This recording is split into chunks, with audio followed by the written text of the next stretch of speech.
নমস্কার বন্ধুরা, আমি জয়রাজ খেল গল্প পরিবারে আপনাদের স্বাগত জানাই। তো আইএসএলে দুই প্রধান দুর্দান্ত স্টার্ট দিয়েছে।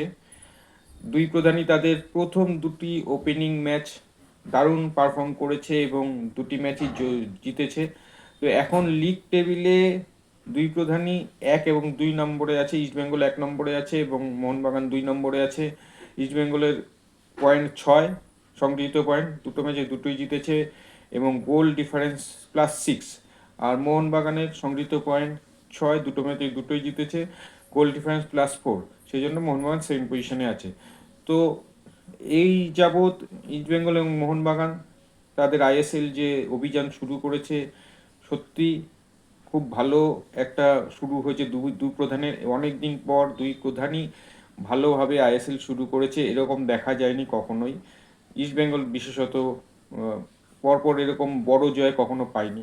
আসি মোহনবাগানের কথা। মোহনবাগান চেন্নাই এফসির সাথে দুর্দান্ত পারফর্ম করলো এবং তাদের সেকেন্ড ম্যাচ জিতে যথেষ্ট উপরের দিকে উঠে আসলো, সেকেন্ড পজিশনে উঠে আসলো আইএসএল এর লিগ টেবিলে। তো দুটি গোল করেছে, একজন ম্যাকলারন আর একজন হচ্ছে কি দিমি পেত্রাতোস। দিমি পেত্রাতোস আরও গোল করতে পারতো, হ্যাট্রিক করতে পারতো, মিস করেছে। তো দুজনেরই গোল অসাধারণ। ম্যাকলারেন যে গোলটি করেছে, থাপার মাঝমাঠ থেকে যে থ্রু বলটা ফলো করে যে গোলটি করেছে, সেটা অসাধারণ বিশ্বমানের গোল। যতবার দেখবেন ততবারই মনে হয় আরেকবার দেখি। সত্যি মনোমুগ্ধকর গোল যেটাকে বলে। এবং দিমি পেত্রাতোস একটা ভলি করে ক্রস থেকে সেটা গোল করেছে। তো যাই হোক, মোহনবাগান আরও গোল দিতে পারতো চেন্নাইনকে। সেটা হয়তো মানে যদি ঠিকমতো গোল করতো 4-5টা গোল হয়ে যেত। তো যাই হোক, ভালো খেলেছে এবং জিতেছে, এটাই সব থেকে বড় ব্যাপার। আর মোহনবাগান এই যে পারফর্ম করছে লোবেরার আন্ডারে, এর পরবর্তীতে এইরকম যদি পারফরমেন্স থাকে, লোবেরা নতুন দায়িত্ব নিয়েছেন এবং ফুল ফোটাচ্ছেন।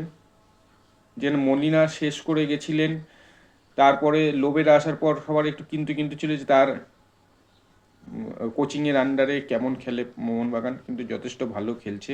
পুরো দলটা আস্তে আস্তে সেট হচ্ছে। তো এটাই খুশির খবর যে মোহনবাগান আবার আগের ছন্দে ফিরে এসছে, মানে যেখানে শেষ করেছিল সেখান দিয়েই আবার প্রায় শুরু করেছে, ভালো খেলছে এবং পরবর্তীতে আরও ভালো খেলবে, ভালো রেজাল্ট করবে।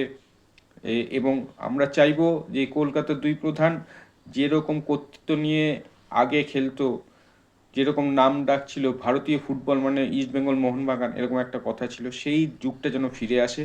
দুজনেই ভালো খেলছে, আরও ভালো খেলুক, আরও ভালো পারফর্ম করুক এবং আমরা একটা সুন্দর মহা ডার্বি দেখি, যেদিন সেই দিনকে যে ভালো খেলবে সেই জিতবে।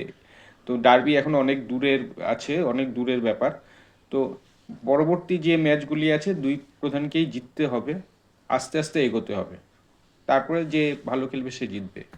তো বন্ধুরা, তোমাদের কেমন লাগলো মোহনবাগানের খেলা অবশ্যই আমাকে জানাও। আমার তো খুব ভালো লেগেছে এবং আশা করব পরবর্তী ম্যাচগুলিও এরকম টেম্পো, এরকম যে জেতার খিদে থাকবে এবং জিতবে। তো আজ এখানেই শেষ করছি, দেখা হচ্ছে পরের ভিডিও। তোমরা ভালো থেকো, সুস্থ থেকো, সঙ্গে থেকো আর আমার এই ভিডিওটিকে অবশ্যই শেয়ার করো, আমার পেজটিকে ফলো, লাইক এবং সাবস্ক্রাইব করো। টাটা।